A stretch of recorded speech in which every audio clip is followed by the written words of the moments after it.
Gênesis 15, os versículos que vão servir de base para o sermão desta manhã são os versículos 5 a 17. Gênesis 15, 5 a 17. E numa atitude de reverência para com a leitura da Palavra de Deus, eu peço aos irmãos e amigos para ficarem de pé, aqueles que quiserem e puderem. Gênesis 15, 5 a 17. Diz assim a Palavra do Senhor. Então o levou fora e disse: olha agora para os céus e conta as estrelas, se as podes contar. E disse-lhe: assim será a tua semente. E creu ele no Senhor, e foi-lhe imputado isto por justiça. Disse-lhe mais: eu sou o Senhor que te tirei de Ur dos Caldeus, para dar-te a ti esta terra, para a herdares. E disse ele: Senhor Jeová, como saberei que hei de herdá-la? E disse-lhe: toma uma bezerra de 3 anos, e uma cabra de 3 anos, e um carneiro de 3 anos, e uma rola e um pombinho. E trouxe-lhes todos estes, e partiu-os pelo meio, e pôs cada parte deles em frente da outra, mas as aves não partiu. E as aves desciam sobre os cadáveres, Abrão, porém, as enxutava. E pondo-se o sol, um profundo sono caiu sobre Abrão.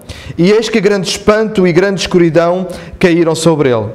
Então disse a Abrão: saibas, de certo, que peregrina será a tua semente em terra que não é sua. E servi-los-á e afligi-la-ão 400 anos.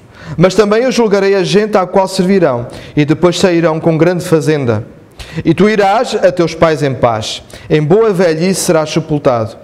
E a 4ª geração tornará para cá, porque a medida da injustiça dos amorreus não está ainda cheia.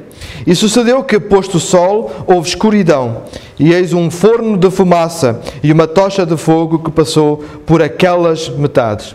A palavra de Deus para os filhos de Deus, irmãos e amigos, podem sentar-se. O texto de hoje é um dos mais peculiares que encontramos no texto sagrado. E, de certo modo, é estranho, é um texto estranho. No entanto, eu creio que é um texto que tem uma lição enorme para a nossa fé e a nossa jornada com Cristo. Como é que nós estabelecemos um contrato nos nossos dias? Se fores ao banco, pedires um empréstimo para comprar a casa, dizes ao funcionário do banco: eu comprometo-me a devolver todo o dinheiro que vocês me vão emprestar. Apertam a mão e sais fora, e no dia seguinte tens lá na tua conta o dinheiro, é isso? Não funciona assim. Porque o banco funciona em cima de uma premissa. Sabem qual? Vocês sabem. Como é que você pode garantir, como é que tu podes garantir que vais devolver esse dinheiro ao banco? Como é que podes garantir? Hoje em dia, assinas um contrato. E o mesmo acontece com o casamento. Os noivos vão à conservatória, e o Lucas e a Lorena irão fazer isso mesmo, daqui a uns meses, vão à conservatória e perante um oficial de justiça, ambos se comprometem a cuidar, a respeitar e a amar um ao outro. Apertam a mão e estão casados, é isso? Não. A noiva, sobretudo, quer saber: ok, tu prometes fazer isso tudo, Lucas, tu prometes fazer isso tudo, mas como é que eu posso saber que vais cumprir com essas promessas? Assinas um contrato, não é? E o mesmo se passa com o contrato da luz, da água, do gás, da net, contrato de emprego, não é? Tudo funciona assim. A ratificação de um acordo verbal tem de ser sempre precedida de um contrato assinado, de uma garantia da palavra dada. Tu assinas um contrato como garantia de que a tua palavra vai ser cumprida. Mas há nessa ratificação há mais um elemento que é fundamental e incontornável. O assinar de um contrato promulga a palavra dada no acordo estabelecido entre ambas as partes, sim, mas também significa que estás consciente que sofrerás as consequências caso não cumpras com a tua parte do acordo. Qualquer acordo, qualquer aliança, ou usando terminologia do Antigo Testamento, qualquer concerto, implica consciência das consequências do não cumprimento daquilo que foi acordado entre ambas as partes. Com esta introdução em mente, pegamos na história neste ponto, uns anos antes. No capítulo 12, versículos 1 a 7, a história começa assim. Capítulo 12, 1 a 7. Ora, o Senhor disse a Abraão: sai-te da tua terra e da tua parentela e da casa de teu pai para a terra que eu te mostrarei. Agora enfatizo aqui. E far-te-ei uma grande nação.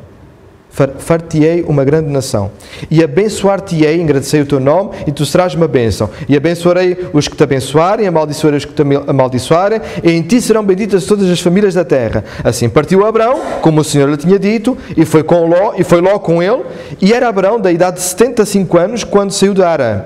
E tomou Abraão a Sarai, sua mulher, e a Ló, filho de seu irmão, e toda a sua fazenda que haviam adquirido, e as almas que lhe acresceram em Harã, e saíram para irem à terra de Canaã, e vieram à terra de Canaã. Versículo 6. E passou Abraão por aquela terra até ao lugar de Siquém, até ao carvalho de Moré, e estavam então os cananeus na terra. Versículo 7. E apareceu o Senhor a Abraão e disse, há aqui o ratificar da promessa feita, à tua semente darei esta terra, e edificou ali um altar ao Senhor que lhe aparecera. Agora, saltamos para o capítulo 13, e há uma reiteração da mesma promessa. Verifiquem no versículo 14 do capítulo 13. E disse o Senhor a Abraão, depois que Ló se apartou dele: levanta agora os teus olhos e olha desde o lugar onde estás, para a banda do norte e do sul e do oriente e do ocidente. Versículo 15. Porque toda esta terra que vês te hei de dar a ti e à tua semente para sempre. Vejam o versículo 16. E farei à tua semente, da tua semente, como o pó da terra, de maneira que, se alguém puder contar o pó da terra, também a tua semente será contada. Levanta-te, percorre esta terra no seu comprimento e na sua largura, porque a ti a darei. Portanto, para Abraão e para nós, como leitores desta história, fica claro, e parece-me que indiscutível, o que tinha sido prometido a Abraão. E acontece que, ao tomarmos a história no capítulo 15, vemos que não vem nenhuma criança para abençoar a sua casa. Repararam nisso, não é? Então segue-se um diálogo no qual Abraão revela a sua profunda angústia. E vamos novamente ao capítulo 15, agora versículos 1 a 4, que ficaram por ler propositadamente. Depois destas coisas, veio a palavra do Senhor a Abraão em visão, dizendo: não temas, Abraão, eu sou o teu escudo, o teu grandíssimo galardão. Então disse Abraão: Senhor Jeová, que me has de dar? Pois ando sem filhos, e o mordomo da minha casa é o Damasceno Eliezer. Disse mais Abraão: eis que me não tens dado semente, e eis que um nascido da minha casa será o meu herdeiro. E eis que veio a palavra do Senhor, ele dizendo: este não será o teu herdeiro, mas aquele que de ti será gerado, esse será o teu herdeiro. Por meio de uma visão, Deus acalma o temor de Abraão e se identifica como o seu escudo e grandíssimo galardão. Notaram isso, não é? Mas eu tenho uma pergunta. Abraão estava temeroso do quê? Estava temeroso do quê? Eu, quando li a primeira vez, pressupus, numa leitura rápida, que seria temor do Senhor. Mas uma leitura mais atenta dos próprios 4 versículos não sustenta essa premissa, não justifica essa dedução. O capítulo anterior ajuda-nos muito a perceber a origem do temor de Abraão. E vamos ler o capítulo.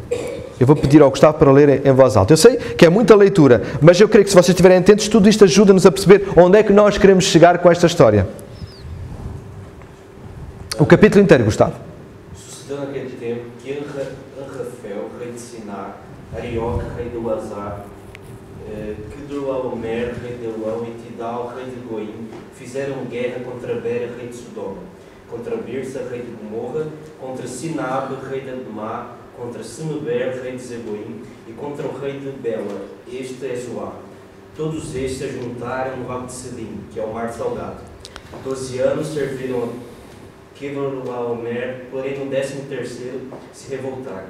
Ao 14º ano veio Quedorlaomer e os reis que estavam com ele e feriram os Refaíns em Asterote Carnaim, e aos Uzins em An, e aos Emins em Savec Kiriataim, e aos Oreus no seu monte Seir, até El-Paran, que está junto ao deserto. De volta passaram em El-Mispat, que é Cádiz, e feriram toda a terra dos Amalequitas e dos Amorreus, que habitavam em Azazon Tamar. Então saíram os reis de Sodoma, de Gomorra, de Adimá, de Zeboim e de Belá, que é Zoar, e se ordenaram e levantaram batalha contra eles no vale de Sidim, contra Quedorlaomer, rei de Elam, contra Tidal, rei de Goim, contra Anrafel, rei de Sinar, contra Arioque, rei de Elazar. 4 reis contra 5. Ora, o vale de Sidim estava cheio de poços de betume. Os reis de Sodoma e de Gomorra fugiram. Alguns caíram neles, e os restantes fugiram para o monte. Tomaram, pois, todos os bens de Sodoma e de Gomorra, e todo o seu mantimento, e se foram. Apossaram-se também de Lófig, do irmão de Abraão, que morava em Sodoma, e dos seus bens, e partiram. Porém veio um que escapara e lhes contou a Abraão, o hebreu. Este habitava junto dos carvalhais de Manre, o Amorreu, irmão de Escol e de Aner, os quais eram aliados de Abraão. Ouvindo Abraão que seu sobrinho estava preso, fez sair 318 homens dos mais capazes, nascidos em sua casa, e os perseguiu até Dan. Repartidos contra eles de noite, ele e os seus homens feriu-os e os perseguiu até Obá, que fica à esquerda de Damasco. Trouxe de novo todos os bens, e também ao seu sobrinho, os bens dele, e ainda as mulheres e o povo. Após voltar Abraão de ferir a Quedorlaomer e aos reis que estavam com ele, saiu-lhe ao encontro o rei de Sodoma no vale de Savé, que é o vale do Rã. Melquisedeque, rei de Salém, trouxe pão e vinho. Era sacerdote do Deus Altíssimo. Abençoou-lhe Abraão e disse: Bendito seja Abraão pelo Deus Altíssimo, que possui os céus e a terra. Bendito seja o Deus Altíssimo, que entregou os teus adversários nas tuas mãos. E de tudo deu Abraão o dízimo. Então disse o rei de Sodoma a Abraão: Dá-me as pessoas, e os bens ficarão contigo. Mas Abraão lhe respondeu: Levanto a mão ao Senhor, o Deus Altíssimo, o que possui os céus e a terra, e juro que nada tomarei de tudo que te pertence, nem um fio, nem uma correia de sandália, para que não digas: Eu enriqueci a Abraão. Nada quero para mim, senão o que os rapazes comeram, e a parte que toca aos homens, Aner, Escol e Manre, que foram comigo, estes que tomem o seu quinhão. Obrigado, Gustavo. Notem, Abraão vem de um cenário de guerra, de luta, de conflito, de morte. Perceberam isso? Portanto, o que antecede aquilo que é aquela visão na qual ele tem um diálogo com Deus é um cenário de guerra, de morte, de conflito. Só por isso, creio que é motivo suficiente para tensão, ansiedade e esse temor que assolaria o mais nobre dos mortais. Mas aquilo que eu pretendo propor-vos como um elemento desse temor é algo que se passa particularmente nos versos 21 a 24. Eu espero que vocês estejam a conseguir acompanhar-me nesta narrativa. Reparem, vamos repetir. E o rei de Sodoma disse a Abraão: Dá-me as minhas almas e a fazenda toma para ti. Abraão, porém, disse ao rei de Sodoma: Levantei minha mão ao Senhor, o Deus Altíssimo, o possuidor dos céus e da terra, e juro que, desde um fio até a correia de um sapato, não tomarei coisa alguma de tudo o que é teu, para que não digas: Eu enriqueci a Abraão. Salvo tão somente o que os jovens comeram e a parte que toca aos varões que comigo foram, Aner, Escol e Mamre, e estes que tomem a sua parte. Perceberam o que é que foi estabelecido aqui? Um acordo. Isto foi um acordo. Foi uma aliança aqui estabelecida. Ou, em terminologia do Velho Testamento, foi feito aqui um concerto. Há registro aqui de alguém assinar alguma coisa? Não, pois não. Naquela época, como devem calcular, não se assinavam contratos. Portanto, não havia expectativa, nós não temos a expectativa de que alguém fosse assinar um contrato. Naquela época, a forma de ratificar um concerto era por meio de uma cerimónia. Fazia-se uma cerimónia. Mas aqui também não temos menção a nenhuma cerimónia de ratificação deste concerto entre o rei de Sodoma e Abraão, pois não? Não. Então, o que Abraão tinha a temer, uma vez que havia vencido a batalha, não era apenas o medo de uma nova guerra. E porque, de facto, havia a possibilidade de dos 4 reis voltarem com reforços e atacarem o acampamento de Abraão. Havia também este medo. Acham que Abraão confiava na palavra dada pelo rei de Sodoma? Vocês confiariam? Eu não. Mas há outro elemento que pode justificar este temor de Abraão. Ele sabia que uma derrota, se ele sofresse uma derrota, isto era uma questão muito séria para os reis do Oriente. Isto não era algo de ânimo leve, não é? E provavelmente não se esqueceriam dela tão cedo. E pensem, coloquem-se no lugar de Abraão. E se ele fosse morto? Se ele fosse morto, o que aconteceria à aliança e à promessa de Deus, se Abraão fosse morto? Então é natural que ele tivesse todas essas questões e esses elementos presentes na sua mente e no seu coração. Portanto, esse temor estava justificado. Então, e com estas considerações presentes na nossa mente, é mais fácil entender qual o temor de Abraão e por que razão Deus lhe diz: eu sou o teu escudo e o teu galardão. Estes termos aqui utilizados, o termo escudo denota proteção. E galardão transmite a ideia de graciosidade abundante. As duas palavras representam um Deus que se preocupava com os receios, os anseios e o temor de Abraão. Mas o teor do diálogo, nessa visão, vai ser especificamente uma das partes que andava a preocupar tremendamente Abraão. Vemos, evidentemente, que Abraão adotara o damasceno Eliezer, está isso explícito no versículo 2. Mas ele não estava satisfeito com a situação. Esta provisão não correspondia com a promessa que Deus lhe fizera, que vimos no capítulo 12 e capítulo 13. Um nascido da minha casa, versículo 3 é a tradução mais correta. Em resposta a Abraão, o Senhor, no versículo 4, garante que Eliezer não seria o seu herdeiro, mas que Deus ainda lhe daria um herdeiro da sua semente. Ele seria o pai dessa semente. Agora, para reforçar a promessa, Deus ordenou a Abraão, e pegamos a história no texto que serviu de base para o arranque deste sermão. Versículo 5. Vai lá para fora e olha agora para os céus e conta as estrelas, se as podes contar, e disse-lhe: assim será a tua semente. Versículo 6. E creu ele no Senhor e foi-lhe imputado isto por justiça. Fantástico, está resolvido. Pronto, não há mais discussão, não há mais problema nenhum aqui. Podemos todos ir para casa porque as dúvidas dissiparam-se. Deus reitera a promessa de descendência e Abraão creu. Ponto final. É isso? Não me parece, pois não? Não me parece. Irmãos, isto é muito pertinente. Isto é muito pertinente. Vejamos os versículos seguintes. Versículo 7. Disse-lhe mais: eu sou o Senhor que te tirei de Ur dos Caldeus para dar-te a ti esta terra para a herdares. E vejam que Abraão vai dizer no versículo 8. E disse-lhe ele: Senhor Jeová, como saberei que hei de herdá-la? Dá vontade de dizer assim a Abraão: desculpa lá, Abraão, com todo o respeito, mas vê lá se te decides. Afinal, crês ou não crês? Creste ou não creste? Às vezes parece que ele tem um bocado de dupla personalidade. Nos versos anteriores, acabaste de dizer que creste. E de tal modo que isso foi-te imputado como justiça. Ou seja, Deus confirma que Abraão creu. Agora que Deus relembra que foi Ele que te tirou da terra, te tirou de Ur para te dar esta terra, perguntas: como posso ter a certeza, Deus? Isso não me parece fé, Abraão. Poderia eu ter este diálogo com ele, não é?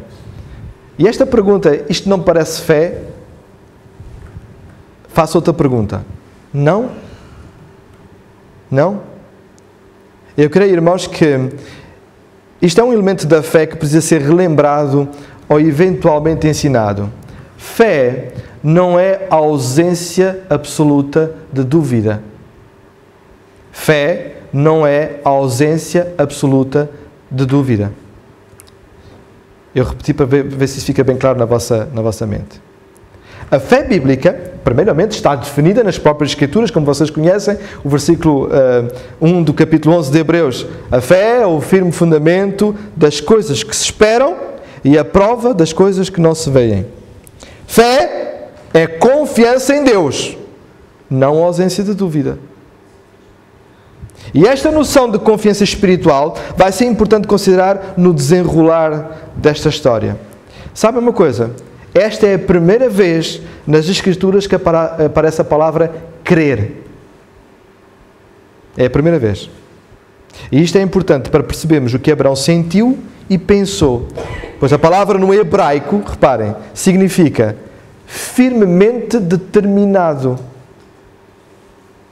Firmemente determinado. Deus, como eu posso saber que vais cumprir com a tua promessa? Pensem comigo. No fundo, não é isto que Abraão está a perguntar a Deus? No versículo 5. Deus, como é que eu posso saber que tu vais cumprir com a tua promessa?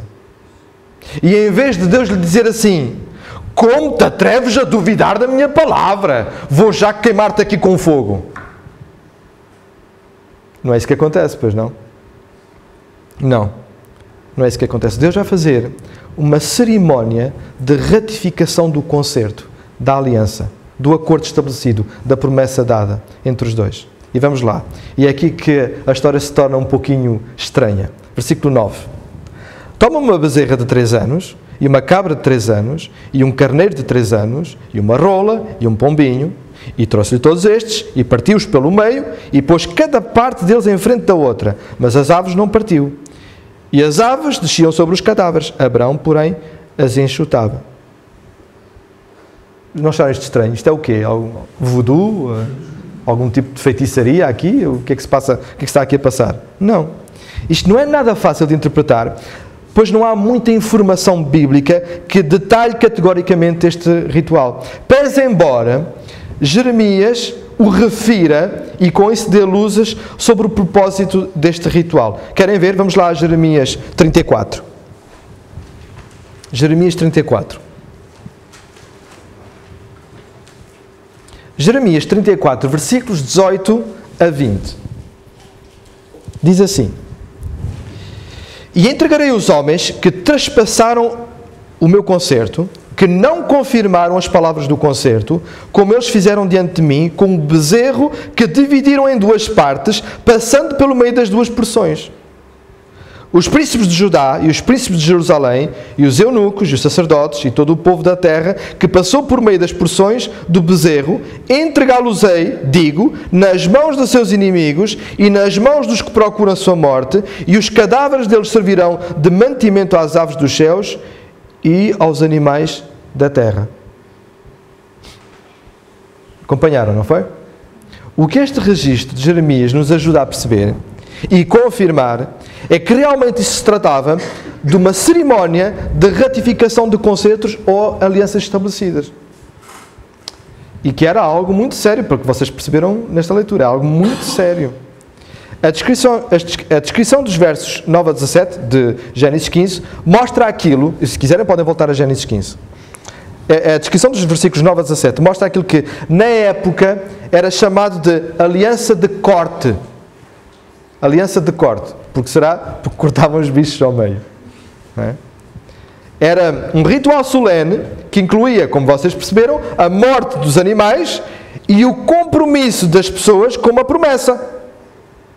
As pessoas que realizavam a aliança sacrificavam vários animais e dividiam as carcaças, colocando uma metade de frente para a outra no chão. Então, depois, as partes envolvidas nesse concerto, nessa aliança, nesse acordo, caminhavam pelo meio dos sacrifícios, dos corpos cortados ao meio, declarando com isso que, se deixassem de cumprir a sua promessa, mereciam o mesmo fim que aqueles animais.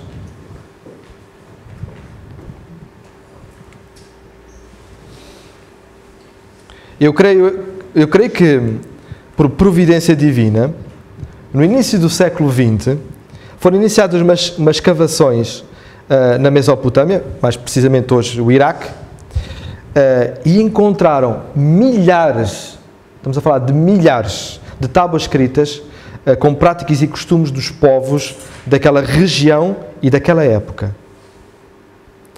Sabem de onde era proveniente Abrão? Ur, né? De Ur. Sabem onde é Ur, hoje em dia? Iraque.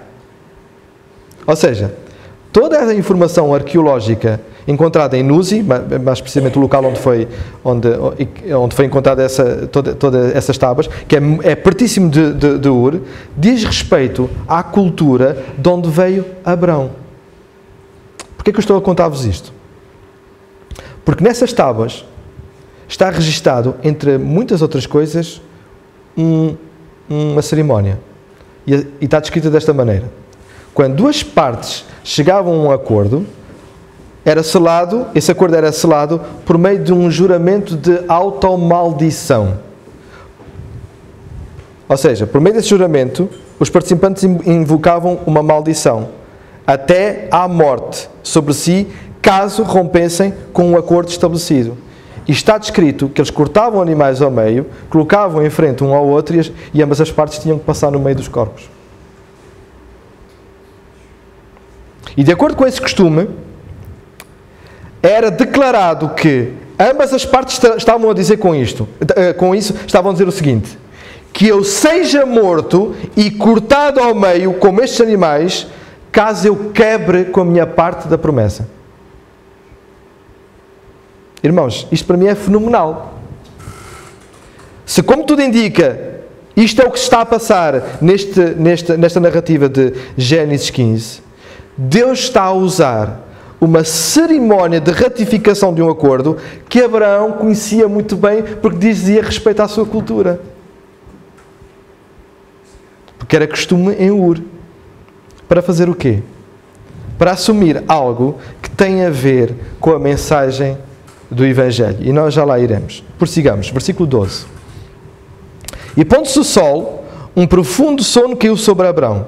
E eis que grande espanto e grande escuridão caíram sobre ele. Então disse a Abrão: saibas de certo que peregrina será a tua semente em terra que não é sua. E servi-los-á e afligi-la-ão 400 anos. Mas também eu julgarei a gente à qual servirão, e depois sairão com grande fazenda. E tu irás a teus pais em paz, e em boa velhice serás sepultado. Versículo 16. E a quarta geração tornará para cá, porque a medida da injustiça dos amorreus não está ainda cheia. A montagem aqui deste cenário é sombria, como vocês notam, não é? Em todos os seus pormenores, em parte, sem dúvida, para salientar que a aliança teria de ser levada a cumprimento em meio de tensões da oposição. É o que vemos no versículo 11. E mediante grandes atos de julgamento. Vemos isso no versículos 13 e 14. E perceberam que Deus está aqui a anunciar o cativeiro no Egito e a libertação até a terra prometida. Nós sabemos isso. Abraão não sabia, mas nós sabemos isso, não é? No entanto, o que aqui fica ressalvado são os termos do concerto estabelecido. E sem precisar ser detalhista, creio que todos perceberam, ao ler estes versículos, que foram ratificados os três termos da promessa estabelecida anteriormente com Abraão, ou seja, semente, terra e bênção. Isso está implícito aqui numa leitura atenta, não é? Dito isto, e antes de vocês adormecerem, proferidos os termos da aliança, o que é que sucede? Versículo 17. Sucedeu que, posto o sol, houve escuridão. E eis um forno de fumaça e uma tocha de fogo que passou por aquelas metades. Vocês ainda estão comigo? Estão a conseguir acompanhar esta história complexa? São o fumo e o fogo sinais da presença de Deus daqui para a frente? Sim ou não? Sim, não é? Nós sabemos isto. Mas há algo que nos escapa nestes versos finais, por conta, se calhar, da nossa atenção virada para estes sinais. Confirmem algo comigo. Os versos finais do capítulo 15, versículo 18. Naquele mesmo dia, fez o Senhor um concerto com Abraão, dizendo: à tua semente tenho dado esta terra, desde o rio do Egito até ao grande rio Eufrates. E o Queneu, e o Quenezeu, e o Cadmoneu, e o Eteu, e o Ferezeu, e os Refaíns, e o Amorreu, e o Cananeu, e o Girgaseu, e o Jebuseu. Pergunta, que a gente fica cansado de ler estes nomes estranhos. Há alguma menção de Abraão passar por meio das metades dos bichos mortos? Não, pois não. Tal como seria exigido da cerimónia de ratificação do concerto estabelecido que ele bem conhecia. Não há, pois não. Notaram que só Deus é que passa por meio dos cadáveres? Perceberam isso? Através dos símbolos da sua presença? Só Deus é que passa? O que é que isto quer dizer, irmãos? O que é que isto quer dizer? Isto quer dizer algo tremendamente importante. Ouçam. Foi Deus quem fez as promessas a Abraão, não o contrário. Eram promessas incondicionais. A aliança da graça veio do coração generoso de Deus. Não foi algo que Abraão se lembrou. Ao não exigir que Abraão passasse por meio dos animais mortos, Deus estava a assumir a maldição do rompimento da aliança pelas duas partes. Perceberam? Deus estava a dizer assim: que eu seja morto e amaldiçoado pelos homens, caso eu não cumpra com a minha parte da aliança, mas que eu seja morto e amaldiçoado pelos homens, caso tu não cumpras com a parte da aliança. Qual era a parte que competia a Abraão? Confiar nas promessas de Deus. Pelo menos nesta altura do acordo era isso. Nós iremos perceber com o desenrolar da história que aquilo que estava implícito na aliança era a obediência também às leis de Deus. Mas neste ponto da história, aquilo que estava a ser requerido a Abraão era confiar em Deus. E qual é a primeira coisa que Abraão faz depois desta cerimónia de ratificação? Rompe com a sua parte do acordo. Querem ver? Capítulo 16. Versículos 1 a 5. Ora, Sarai, mulher de Abraão, não lhe gerava filhos. E ele tinha uma serva egípcia, cujo nome era Agar. E disse Sarai a Abraão, belo conselho: eis que o Senhor me tem impedido de gerar. Entra, pois, à minha serva, porventura terei filhos dela. E ouviu Abraão a voz de Sarai. Não foi muito inteligente aqui também. Assim tomou Sarai, mulher de Abraão, a Agar, egípcia, sua serva, e deu-a por mulher a Abraão, seu marido, ao fim de 10 anos que Abraão habitara na terra de Canaã. E ele entrou a Agar, e ela concebeu. E vendo ela que concebera, foi sua senhora desprezada aos seus olhos. Então disse Sarai a Abraão: meu agravo seja sobre ti, minha serva pus em teu regaço. Vendo ela agora que concebeu, sou menosprezada aos seus olhos. O Senhor julgue entre mim e ti. Volto a perguntar: mas Abraão creu em Deus ou não creu? Mas afinal, Abraão tinha fé ou não tinha fé? Mas afinal, Abraão creu nas promessas de Deus ou não creu? Ao tomar Agar, Abraão quis acelerar, ajudar, melhorar, ou ter parte do controle do plano de Deus. A sua dúvida fez com que ele cometesse um erro colossal. Ele não cumpriu com a sua parte do acordo. Não confiou totalmente em Deus. Sabem, quando no verso 8 do capítulo 15, Abraão pergunta a Deus: como posso ter a certeza? Ele demonstra aí, e é isto que pode ser complexo para nós entendermos, meus irmãos, mas eu acho que é inevitável retirarmos estas aplicações desta história. Quando ele faz essa pergunta, ele demonstra aí que é um homem de fé, sim. Mas é um homem. É um homem. Tal como tu e eu. E tal como tu e eu, Abraão não poderia ter a sua confiança nas promessas de Deus depositadas em si mesmo, mas em Deus apenas. Perceberam? Ele sabia isso.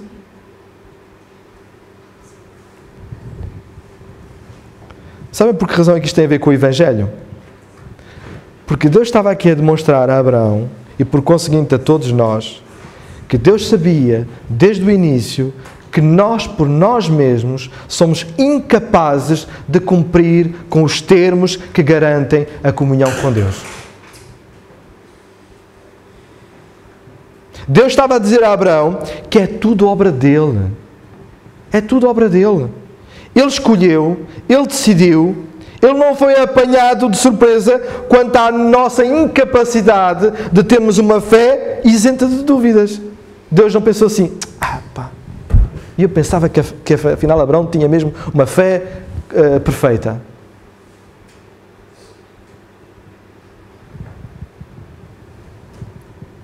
O mais impressionante nesta história é que ele já estava a informar a Abraão que ele próprio, Deus, iria sofrer a pena pelo incumprimento daqueles que ele escolheu.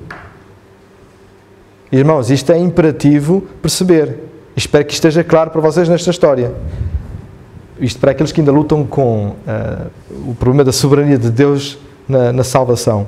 O acordo estabelecido, a aliança estabelecida, o concerto ratificado, é com o povo que ele escolheu. É com o povo que ele escolheu, não com os outros. Deus está a dizer a Abraão que vai pagar a pena de morte pelo incumprimento daqueles que ele escolheu. Isto não é graça? Isto não é graça? E não foi isto que aconteceu, meus irmãos? Há uma passagem no livro de Hebreus que eu quero que leiamos agora, mas já com a ressalva que não irei fazer uma exegese da mesma, porque isso obrigaria a outro sermão. Mas tenho a certeza que os irmãos irão perceber a relevância desta leitura para esta história. Hebreus.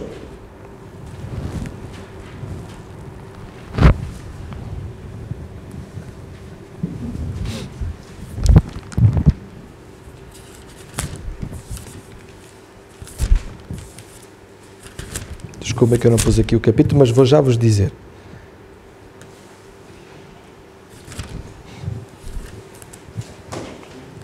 Capítulo 6. Hebreus, capítulo 6. Vamos fazer a leitura a partir do versículo 13. Peço a vossa atenção, está bem? Porque como eu não vou fazer exegese dos versículos, é importante que vocês na leitura entendam a relevância que tem para a história de Gênesis 15. Diz assim, versículo 13. Porque quando Deus fez a promessa a Abraão, como não tinha outro maior por quem jurasse, jurou por si mesmo, dizendo, certamente, abençoando te abençoarei, e multiplicando te multiplicarei. E assim, esperando com paciência, alcançou a promessa. Porque os homens certamente juram por alguém superior a eles, e o juramento por confirmação é, para eles, o fim de toda a contenda. Pelo que, querendo Deus mostrar mais abundantemente a imutabilidade do seu conselho aos herdeiros da promessa, se interpôs com juramento, para que, por duas coisas imutáveis, nas quais é impossível que Deus minta, tenhamos a firme consolação nós, os que pomos o nosso refúgio em reter a esperança proposta. Versículo 19. A qual temos como âncora da alma segura e firme e que penetra até o interior do véu, onde Jesus, nosso precursor, entrou por nós, feito eternamente sumo sacerdote, segundo a ordem de Melquisedeque. Eu teria muita vontade de explicar a relevância destas palavras no contexto da história que estamos a abordar, de uma maneira mais exaustiva, mas suponho que pela vossa cara, creio que a leitura por si própria foi instrutiva. E eu não acredito em sermões de 2 horas. Amados, a segurança da nossa salvação é tão clara e evidente que até ao olharmos para como tudo isto começou, num juramento feito entre Deus e Abraão, ficou logo entendido que Deus ama tanto os seus filhos, os seus eleitos, que jurou pagar o preço da nossa infidelidade, jurando por alguém que não poderia falhar, Ele próprio. E por essa razão o versículo 19 de Hebreus é tão precioso. Nossa âncora segura e firme está na convicção de quem Deus é e de sabermos que Ele cumpre o concerto, mesmo sabendo quem nós somos, pecadores que não cumprem o concerto. Naquele dia, em meio de uma cerimónia tão estranha e peculiar, Deus assume a maldição de um concerto quebrado pela outra parte. E com isso estava a apontar para o Gólgota. Perceberam isso? O dia em que o próprio Deus pagou as consequências desse juramento. Quando eu peco, e peco muito, e chego a duvidar da minha salvação por causa do meu pecado, olho para episódios como este e a minha alma fica segura. A minha alma fica segura e o meu coração fica confiante de que é Cristo que me vale, mais nada. Mais nada.